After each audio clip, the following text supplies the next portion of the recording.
Hi everyone, welcome to this channel. My name is Layla, the Minimalist PM, and I have been a project manager for many years now, and I found that the best way to do it is to really keep it simple.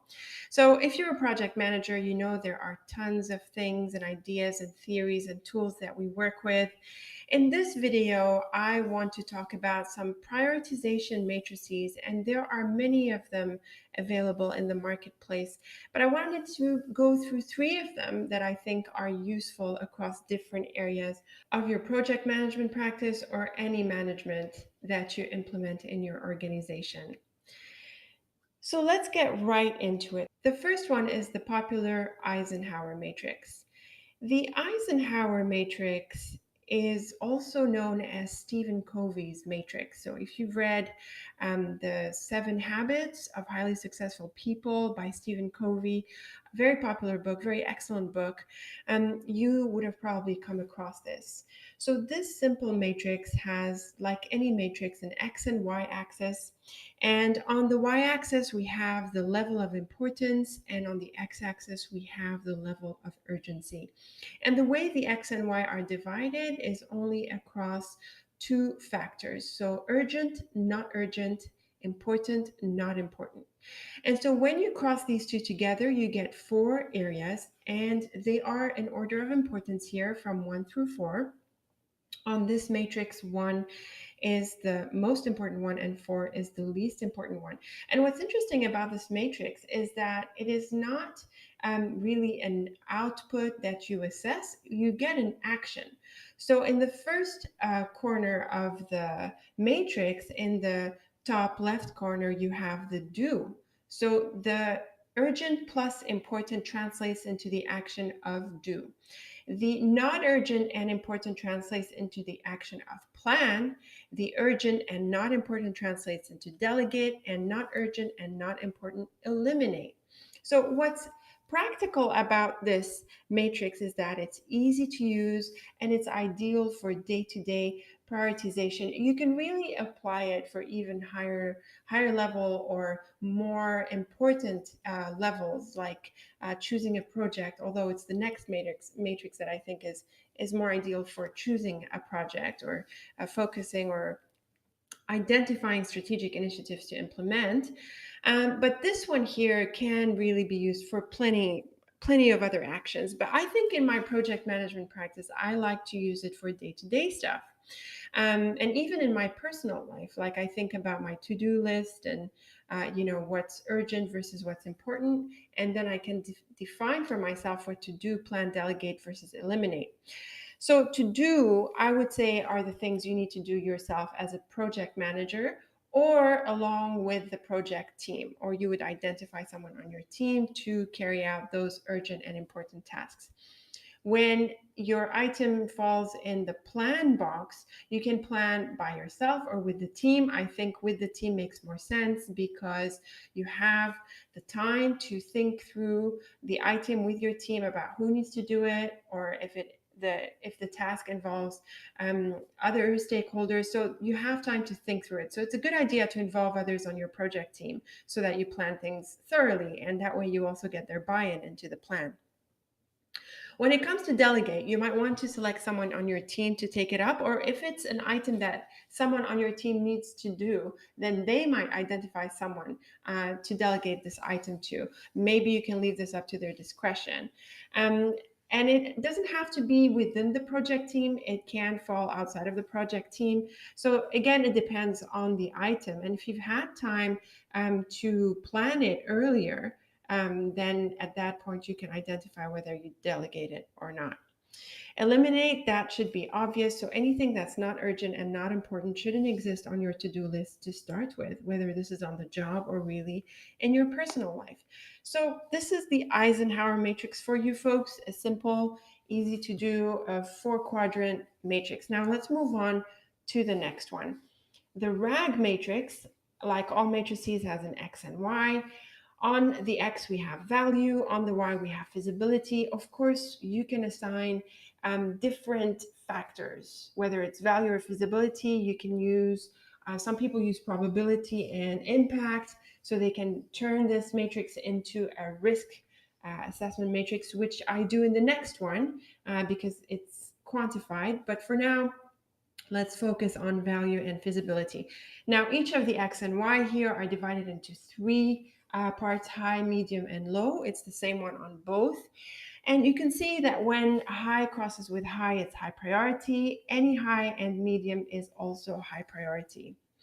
Medium and low, medium and medium is medium priority, and low and medium and low is low priority. Now, I know that some folks don't like the color green to be low or the color red to be high. Some people like to invert these colors because they take green to mean green, the green light, move forward with it. But of course, use the colors that make sense to you and the rest of your folks or on your team. But classically, it's called the RAG matrix because it's red, amber, green. So RAG stands for red, amber, green. And the red is high priority because it's the color of alertness, of attention. And that's the rationale behind it. So this RAG matrix is also easy to use, no numbers in here. It's ideal for prioritizing projects. So take up all your initiatives, list them, and decide what is the value of this initiative, what is the feasibility of this initiative. Based on that, assign a priority to it, and whether it's high, medium, or low. And based on that, you can classify all of your initiatives into high, medium, or low and allocate the budgets and the resources accordingly. Now, I know some folks think this is too simple for even a medium or a small organization, but I have to disagree. If you can think through your strategic projects, even in a top level organization or a very big company, you should be able to simplify the task and uh, classify them according to this matrix. And then once you have a list of high priority, then guess what? You can apply the RAG matrix all over again to just that subset of initiatives.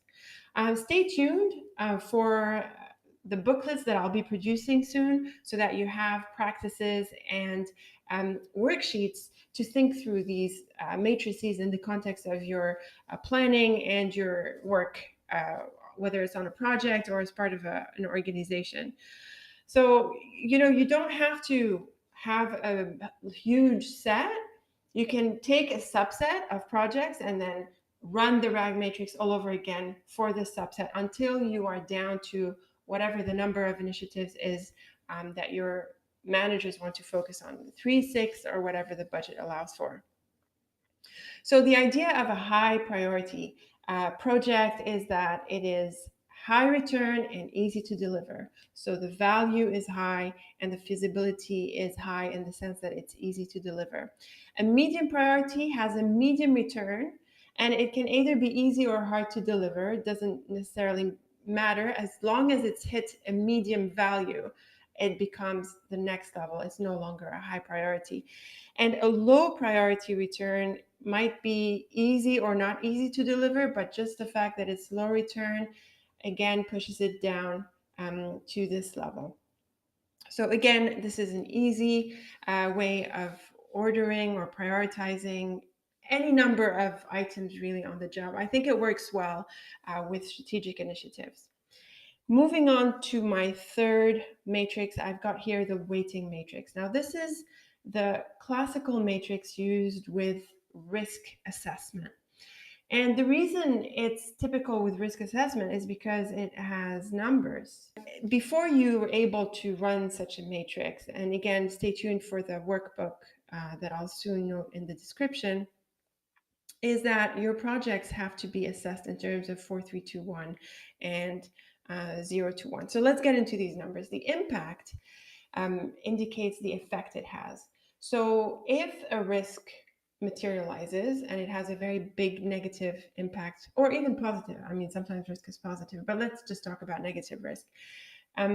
If the impact is very negative on an organization, you might give it a 4. So this is where the damage is great. It's going to cost a lot to repair, fix, whatever. 3 is the next level down, 2 is the next level down, and 1 is usually negligible impact. So it really is not such a negative impact. We can ignore it. So it's basically, if there's a cost associated, we can usually absorb the cost. Now, the probability is a percentage here from 0 to 1 or from 0 to 100%. I've kept the point figures here. You can translate them into 25 and 75%. So what happens in this matrix is this is a multiplication. 1 times 4 is 4, 1 times 3 is 3, 1 times 2 is 2, and 1 times 1 is 1, and so on across the whole matrix. So in this case, we have 4 colors instead of 3, where red is critical, amber is important, yellow is medium, and green is low. And of course, the more complex organizations might want to have even more degrees of differences between the levels of how critical an impact versus probability is. I think that depends on the organization, but I think the more complex, usually, the more blurry the response to risk. So again, if you can keep it simple, I think it makes the most sense. It would be great if people go as far as managing risk using such a simple weighting matrix. Now, the thing about this matrix is that it's a bit more complex because it uses numbers, but it is more ideal for evaluating and quantifying issues like risk and other factors that need to be quantified. And sometimes these risks are associated with a certain budget. So it's based on these figures that a risk mitigation, prevention plan is identified.